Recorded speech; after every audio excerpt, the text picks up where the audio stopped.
Hey, it's Emily Williams, the founder of I Heart My Life and your host of the I Heart My Life show. This is episode 183, How to Have an Influential Voice and Leave a Legacy with Tricia Brouk. So Tricia is an incredible award-winning writer, producer, director, and speaking coach. She is someone who I greatly admire, and I've had the pleasure of mentoring her over the past few years. And she has written a book called The Influential Voice that comes out on April 27th.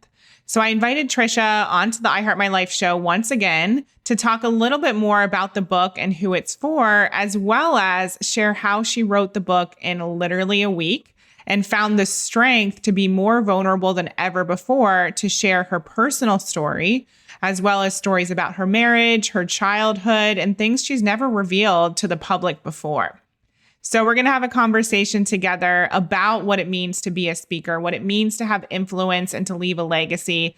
And truth be told, this is an episode for anyone who wants to share, anyone who wants to speak on a topic, anyone who has a podcast or wants to be more influential in their career when it comes to speaking. So definitely listen to this episode and get inspired to get your message out into the world. And then, of course, check out Tricia's book called The Influential Voice. Let's dive in.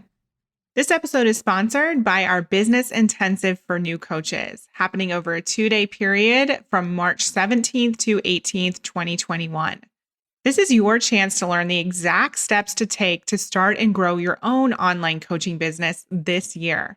Me, as well as my whole team of coaches, are going to be there for you the entire 2 days to support you in understanding what it really takes to grow your online coaching business. We're going to help you uncover the mindset that you need to start your business. We're going to help you identify who you want to work with and how you can best serve those clients with your current skill sets. We're going to help you uncover the top high-performance habits for new and aspiring coaches. You're going to learn how to design your first or next coaching offer. You're going to discover the top marketing strategies that are working in the online space right now. And we're going to go deeper with sales strategy and help you move past any of the money blocks that you're currently experiencing. So as you see, we are covering everything when it comes to new coaches and their success. So if you go to bit.ly, IHML coach, you'll see everything that you need. And you can register as an I Heart My Life show insider by using the podcast code INSIDER on this page, and you're going to get a $23 ticket. Tickets are normally $97, but for all of our listeners, you get a ticket for the 2-day event for only $23 when you use the promo code INSIDER. If you can't find this information, you can definitely look on our blog. We have everything linked in the show notes, or you can email us at info@iheartmylife.com. Regardless, you are going to want to be in this room. Everything is virtual. You can do it from anywhere in the world, and you'll get to meet amazing community members as well and feel an energetic shift just by being in this virtual space with all these incredible women and a whole team of personal coaches.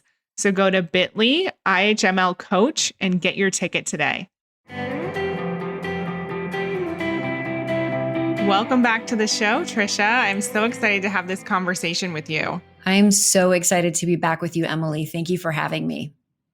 As many people know, you are an esteemed speaking coach, but I want you to tell people a little bit more about your background because I know it's far more extensive than that. So can you share a little bit more about the work that you've done over the years and also the work that you do today? Sure. I moved to New York City over 30 years ago from Arnold, Missouri to pursue a career in dance. I was always a performing artist and I knew that I was going to dance all over the world and with Baryshnikov. And I did all of that. I danced at the Paris Opera, at the Vienna Opera House, all over Europe. I was able to perform at Lincoln Center. And when I was dancing with the Lucinda Childs Dance Company, we collaborated with Baryshnikov's company and I got to dance with him. And that was a childhood dream come true. I moved from being a dancer into being a director, writer, producer. I've written several musicals and produced those shows here in New York. I make documentary films. And 3 years ago, I was minding my own business, making movies and directing. And a friend of mine said, I just booked a TED Talk. Would you direct me? And huge fan of her work, Petra Kolber. And I thought that sounds super fun, just like a one-woman show. So I approached it exactly like a one-woman show. I did script analysis with her. We did choreography and blocking. I worked with her on objective and action and intention in terms of how she delivered. And it was really fun. And I had the best time being with her because her talk is all about the perfection detox. And it was really inspiring to hear somebody like her, an author, a thought leader, a leader in her area of expertise, sharing this powerful message. So it was like I was getting free coaching by working with her. And after our time together, she planted the seed that I should do this. I didn't really know what do this meant. I had no idea there was speakers in need of coaching out there. I didn't realize there was an online space for business. I had zero online credibility. I was not on Facebook. I was not on LinkedIn. I did not have any social media, anything. And when she said, you should do this, people need your expertise, I thought, well, that sounds amazing. Let me see if I can work with thought leaders. And immediately upon making the decision to support, amplify, and elevate voices, all of these speakers started showing up in my life, and I had no place to put them. What does a theater producer do? They produce shows. What's the best show for speakers? TEDx. So I applied to get my license. I became the executive producer of TEDx Lincoln Square in New York City, produced 2 years of shows, decided I wanted more creative control as a producer, moved on from TED, began to create my own show, which was called Speakers Who Dare at the time. And now I am internationally supporting speakers with the Big Talk Academy, my 12-week certification program. And it's given me an opportunity to really leave a lasting legacy by helping speakers share their powerful message in order to reach as many people as possible. Wow. Thank you so much for sharing that. And I know that we went even more in depth with your story back in, oh my gosh, a few years ago when we recorded episode 18, which is crazy. We're on like episode 175 at the time that we're recording this. So it was a while back, but people can go and listen to even more of your story if they're interested. And the thing that I want to kind of highlight here today is just your boldness. And you had this kind of angel whisper in your life say, I think that you can do this and that you should do it. And you were like, okay, well, let me check it out. Let me feel into it. Let me see what this actually looks like.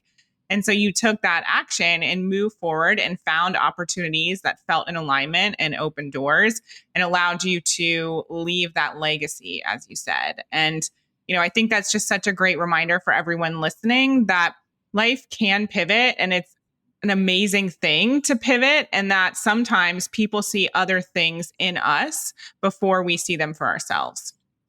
I love that. And I add to that, Emily, which is there was no concern about whether I could do that or whether I would fail in trying. And that goes back to me being a dancer. I heard no all the time. Doors were shut in my face all the time. And if I had stopped every time somebody said, no, you're not right for this part, I wouldn't be where I am today. And being able to work through discomfort and what I don't know in order to get to the other side so that I can be of greater service is why I decided to try to support speakers. And what I realized in trying and giving myself the opportunity to try something brand new, not knowing if it would fail or succeed, is that now I get to actually use my area of expertise as a producer and a director to create a safe space that did not exist before. And that is what I'm so excited about, is to be able to create this new way of directing speakers so that they can move from being good to great. So beautiful. And I'm curious to know a little bit more. Can you share with the audience, in what way did you feel that this did not exist before? Do you feel like you're doing things differently, or do you mean in your own life and obviously career? Both. Let's start with the speakers that I work with. Many speakers believe that they can show up on a stage with a slide deck and speak bullet points. And for those of you out there who do that, I respect you immensely. And what I'm doing with my community is I'm teaching them the art form that I teach actors, which is objective and action. It's memorization. It is understanding that it's not about you. It's about the scene. It's about the audience. It's about what you need to get from the audience and how you're going to get it. So being able to approach the art of public speaking through the lens of a director is what I think is unique to my work. If I were to talk about my life, yes, everything changed as well when I stepped fully into who I was meant to be in the world and moved from being an unconscious competent to a conscious competent, and really knowing that I'm showing up in a way that is of service and that my gifts are meant to have a much bigger reach. So I think they're directly related. Yeah, I totally see that. And for people who don't understand what an unconscious competent actually is, this is somebody who is successful, but they don't understand why they're successful. And so it's challenging to replicate that success. At least you don't know how to replicate it in a way that is kind of obvious, for lack of a better word. And so you learned what it was that you were doing, what makes you successful. You started to transform your mindset, all the things. So we'll get into that, I'm sure, on today's episode. But I just wanted to explain in case people are unaware of that term. Thank you. Yeah. So one of the things that's coming to mind about you and the work that you do is that you believe that speaking is important for everyone. And you believe that everyone has a powerful message to share. So I'd love for you to talk a little bit about that, because I know there's a lot of people listening who, of course, know about TEDx, and maybe have been intrigued by it in the past, but never thought that they actually had something of importance to say. But I know that that's not what you believe. So can you talk a little bit about how people kind of can know if they're ready for speaking, or if they're even going to be able to do it? Well, I'll directly relate this to your work, Emily, as a money mindset expert and coach. You believe everyone is born and it's their birthright to be wealthy. And I believe everyone is born and it's their birthright to share their powerful story. And the reason I know that to be a fact is because there are 7.8 billion people on this planet. And we as human beings, now more than ever, we understand how directly connected we are and that we are ultimately one. And when you share your powerful message and your personal story, you will reach the one person on this planet that you are meant to reach. And guess what? You can change and even save their life. So if you're thinking, I don't have anything important to say, what I have to say doesn't matter, I'm not smart enough, I don't have a book, I didn't go to college, nobody cares, all of that is a lie. You are meant to share your story. And it doesn't mean it has to be on a huge stage in front of 10,000 people like Michelle Obama. But it does mean that by sharing your story, even from across the table at dinner, you could potentially change how one of your children sees the world for the rest of their lives. And that is why I think the power of speaking and communication and using your voice in a responsible way is the ultimate power. Yes, I agree completely. And I feel so blessed to have a front row seat to your work and your community. And I know it's a very diverse community. You have amazing women, or there's one woman in particular I'm thinking of who I think is 18 and she lives abroad. Is that correct? Linnell Swan. Yeah. She is one of the smartest, brightest, up and coming leaders. Keep an eye out for her. She lives in the Philippines. She is so talented and she is part of my community. Yes, my community is international. Our values include inclusion and curiosity and respect and responsibility and love, and being able to give speakers a safe, welcoming place where they see themselves in this community is how I'm also leaving a lasting legacy, because it gives everyone an opportunity to have that safe space so that they can share their powerful story and feel heard. Yeah, exactly. And I know, you have that client, you have clients speaking on leadership. One of your other clients who stands out to me, she's somebody who experienced a murder in her family and now has a whole talk about forgiveness.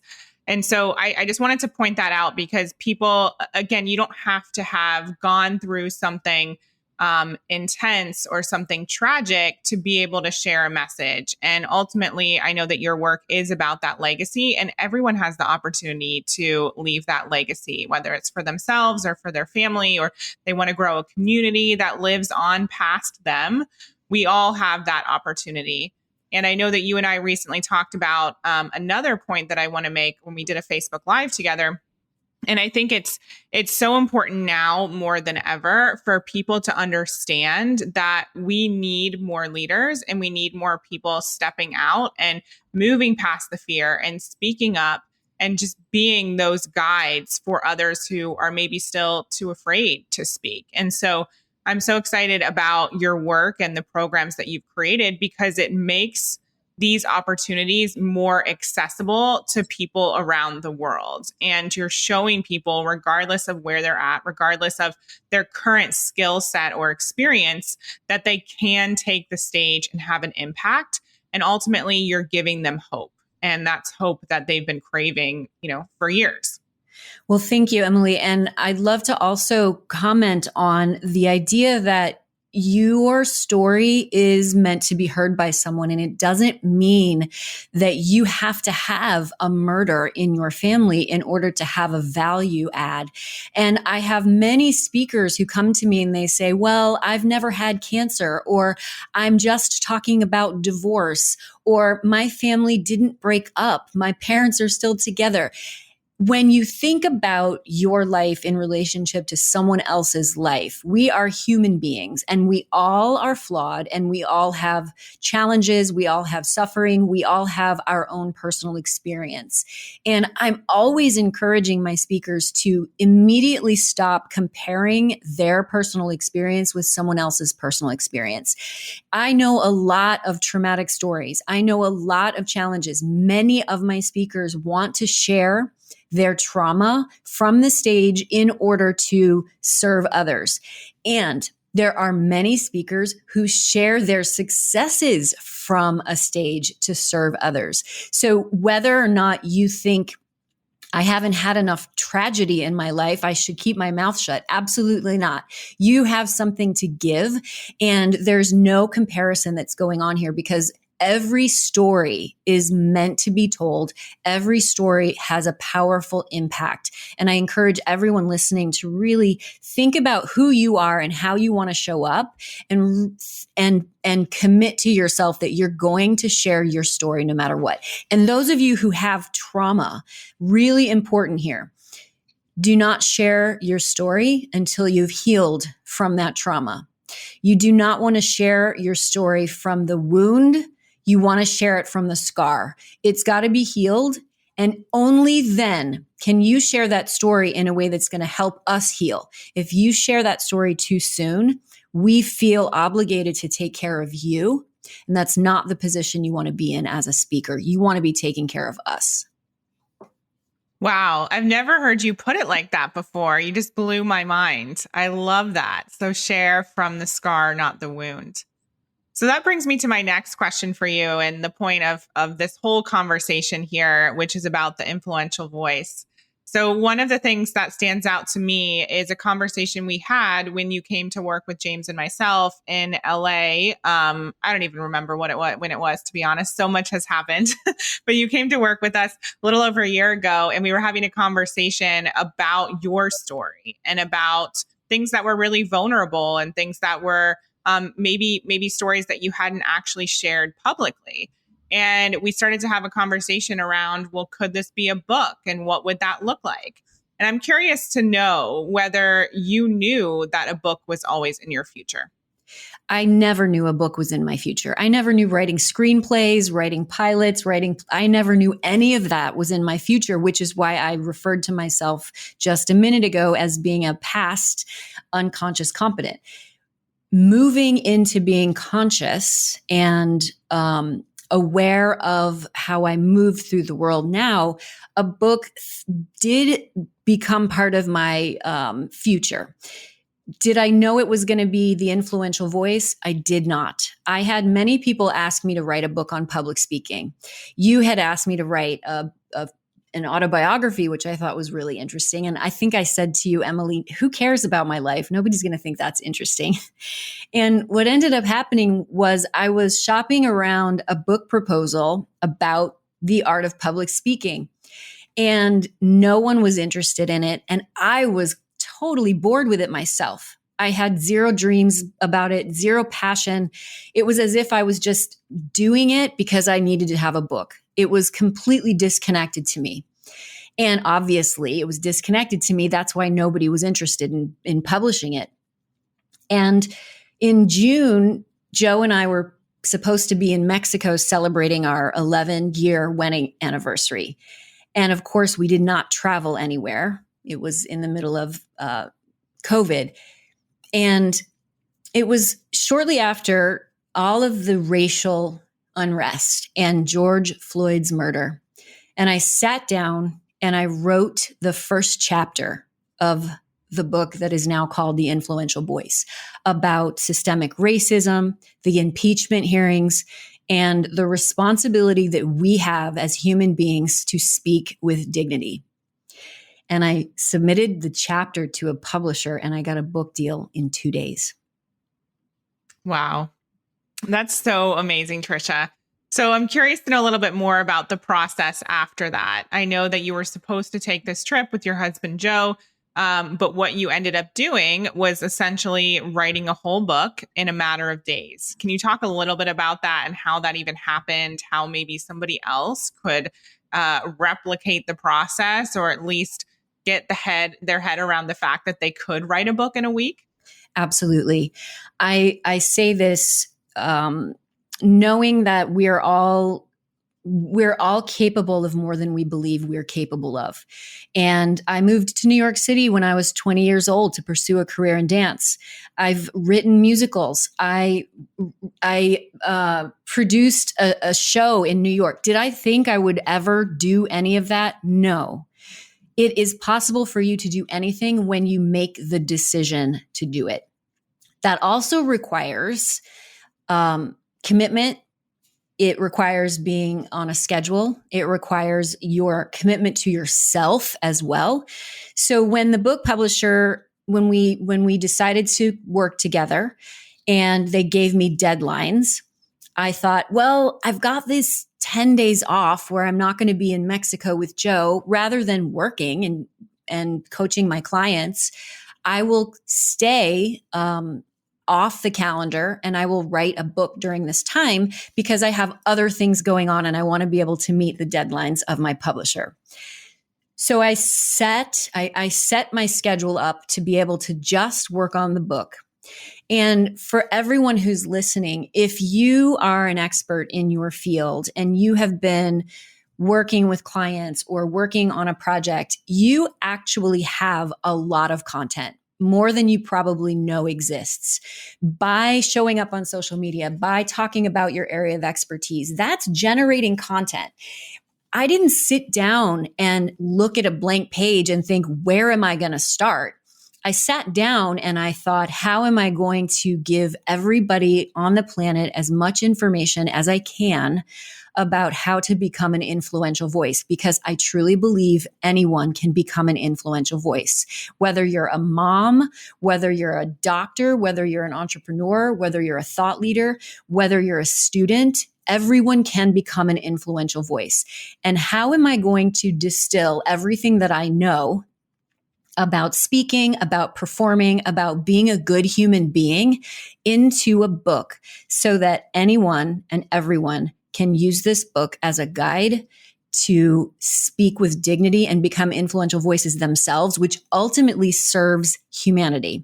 So I sat down and I started writing how I was influenced by voices in my life. My dance teacher, my very first dance teacher, Sharon McGuire, believed in me. I started dancing when I was 7. She was an influential voice in my life.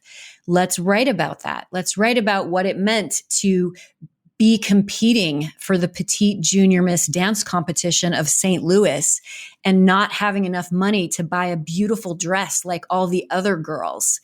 And then competing, going through the process and having them call my name They called my name, Tricia Brouk from Arnold, Missouri, and I was wearing a gray dress from Sears. Let me see if I can write that story in this book and have a lesson about what it means to have an influential voice believe in you. So I sat down for 10 days and I thought about every moment in my life that was influential and how I could turn that into a story that would entertain and inspire. And then I went back to my catalog of all of the content that I've generated about the art of speaking. And I organized it in a way that could actually teach the reader how to find their amazing idea, how to remove limiting beliefs, how to get clear on purpose, value, and mission so that they can actually identify the idea they care about. And it was hard, Emily. I worked really, really long hours and it was really hard. And by the end of that process, I was no longer sitting at my computer typing with my hands. I was literally standing up, reciting the chapters into a microphone so that I could transcribe it onto the page. That's how exhausted I was. But I was determined. I was determined to finish the first draft in that period of time so that I could meet my deadlines. Wow. I love that story. And I still remember when you were like, you messaged me and you said, I wrote a book and it's classic Tricia. And I remember now we had that intensive in November of 2019. And this was, about 7 or 8 months later, and you had already completed it. And honestly, if we're telling the truth here, it was a big deal for you to share the Sears story, the Sears dress story and winning the junior Miss competition, to share things that were a bit more vulnerable than what you were used to. So can you talk a little bit about anything you had to move through in order to go back down memory lane and share some of the more personal things that weren't necessarily a part of your speaking and what the work that you've been doing in the world up until that point? I realized that the work I do with speakers requires them to get vulnerable with me. It requires them to trust me when I say you will be criticized, you will get feedback that you may not ask for. And it was important to me at that moment that I step into the role of speaking vulnerably and sharing personal stories so that my speakers and my community can connect to me more deeply. Because when they can connect to me more deeply, I can serve them better and I can get out of them an even more powerful story if they know that I'm also a vulnerable human being. It was very scary. And the book comes out April 27th. No one's read it yet. And trust me, I feel excited, but I also feel vulnerable. And I feel it's the first time I'm sharing my personal story, many personal stories, even stories about me and Joe, in a way that is going to be forever in print. And that's new for me. I'm extremely private. It's never been about me. It's always about my speakers. It's always about my work and how I can serve. So it was a very fine line to be able to share a personal story of service and not share a personal story of ego. Totally. I think at some point your work, in order to leave the legacy and to impact, it has to be about you. But that's the differentiating factor. It's not about ego. It's about telling the story and being vulnerable in order to serve the community in a deeper way. Right. We need to connect as human beings. And I think that being able to connect through storytelling is absolutely one of the most powerful ways we can. I agree completely. So tell us a little bit more about who the book is for. In particular, I really want to highlight the fact that even if you're not looking to become a TEDx speaker, this is a book for you. So can you talk a little bit about that? Absolutely. This book is meant for anyone who desires to learn how to communicate more effectively and in a way that's going to have greater impact. And I kind of break the book up into pre-production, production, and post-production. And I say that because that's how I make my movies. There's a pre-production, we're in production, and then there's post where we're editing and doing sound. And it's really understanding your purpose, values, and mission first. And anybody who wants to have a more fulfilling life and wants to jump out of bed in the morning, whether you speak or not, understanding your purpose, values, and mission is going to help you have a more fulfilling life. And then the production part, pre-production also includes limiting beliefs and removing all of the mindset, that all of the stuff that goes around mindset, and understanding that you are powerful and what you have to say does matter. And then moving into production, which is the creation of your idea and why you need to share it. When you understand that the ideas that are buzzing around your head mean something and matter, and of course, you and I believe this to be true, Emily. When you dream something, the universe is meant for you to have that dream. It's meant to become a reality, or you wouldn't dream it. So if you're having these ideas, you are meant to share them. And the production part is why. And if we move into post-production, how you need to share the idea is the next part. You know why you need to share it. How are you going to share it? And I teach these readers how they can share their idea, whether it's across the table from their spouse or their partner, or pitching a decision maker or a producer like me so I can put you on my big stage. How to share the idea is equally as important as why you need to share the idea. And so really the book is meant for anyone who desires to communicate more effectively, who desires to have an impact and leave lasting legacy, whether you are a teacher and you want to speak more effectively to your students, whether you are a thought leader and you want to have a bigger platform and communicate with more impact, whether you are a student and you want to understand who you're meant to be in the world. This book is meant for anyone who wants to be an influential voice and leave lasting legacy, whether that's on the planet, in your community, or at home.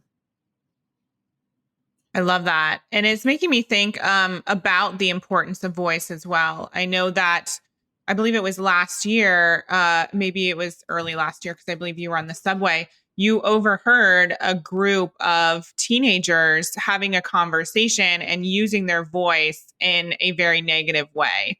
And, you're welcome to share that full story. But the reason I bring that up is because I think we all need to recognize more than ever before the power of our voice, even in everyday situations. Look, the subway story is one that's in my book, and it was a moment where I heard these young men talking negatively about a young girl they went to school with. So I stood up and told them they were speaking violence, not only to her, but to me and to every other woman on the train. And I asked them to stop. And I was safe. I did not speak to the entire train. I spoke to the boys, and it was a crowded train. I was not putting myself in danger. And my goal for that, my desire for that, was for one of the boys in that group to think differently next time, so that they could potentially say, hey guys, this isn't cool. Let's not do this. But if we think about right now, the power of language and what's happening right now in this moment, the insurrection happened at the White House because of language and the misuse of it from the place of command. We cannot deny the power of language, good or bad. And Brene Brown talks about the missing piece here being accountability. So it's my hope that the influential voice can get us thinking about the power of our voice and the use of our language, so that we become accountable before we speak, instead of looking for accountability after we say something damaging. Thank you for that reminder, Tricia. So I just want to say I am so excited for the book to come out. I can't wait to read it. We've been talking about it for a while. It feels like it's taken forever to get to this point, because I just want to be able to read it and have my hands on it. I know it's absolutely beautiful. The cover is stunning, and I just can't wait for other people to get their hands on it as well. So at the time that we're recording this and when it's released, we're still going to be in the pre-order phase. So can you tell people a little bit about how they can order the book and the reason why they should order before it's released? Absolutely. The book will be in your hands April 27th. It is available for pre-order now at theinfluentialvoicebook.com. And by pre-ordering the book, you get the first chapter immediately for free. And you get access to the masterclass that goes along with purpose, value, and mission for free. So all you have to do is purchase the book online at Amazon or Barnes & Nobles, and you can do that from theinfluentialvoicebook.com. Send us a picture of your receipt and we will send you access to chapter 1 and the masterclass that goes along with the book. It's an amazing 20-minute masterclass on purpose, value, and mission. I have had a sneak peek of that and it is incredible. So everyone is going to want to take that action before the book comes out for sure. And I just want to say thank you, Tricia, for writing this book. I know what it takes to be vulnerable. In some ways, I still have a vulnerability hangover from my book, but we all have to share our stories if we want to have that impact and leave that legacy. And sometimes it starts with just sharing something simple. I know for me, in the beginning of building my company, I didn't share every single story. I just started with one of the ones that I felt was most important. And people really gravitated towards that. They welcomed that story. They really felt like they could relate to it. And over time, I shared more and more, and it got easier. So I just wanted to kind of throw that in there as a reminder for anyone who feels like they might have a story to share. Maybe it's not necessarily going to turn into a full-blown business, or they don't know if that's what they want, or maybe they're not sure that they want to have a podcast or a speaking career or a book. But everyone has some story to share and something that's of value. And if you just start with that first step, you'll be blown away by what it can turn into and the impact that you can have and by who is actually paying attention to the words that you're saying. So thank you for everything that you do, Tricia, and we cannot wait for the book to be released. Thank you, Emily. Thank you so much for having me. I hope you loved today's episode. Definitely go to theinfluentialvoicebook.com to pre-order Tricia's book today. I know you're going to be blown away. And of course, you're going to qualify for all of the additional bonuses when you buy the book before April 27th. I'm so excited to hear what you think and to see you sharing your message with the world. I'll talk to you next time. We hope you loved this episode. Thank you so much for being an avid listener of the I Heart My Life show. Take a second and leave a review. It would mean so much to us, and we read all of them. And for further inspiration and life and business tips about creating a life that you love and achieving massive success, definitely follow us at I Heart My Life on Instagram and at I Heart My Life Now on Facebook. See you next time.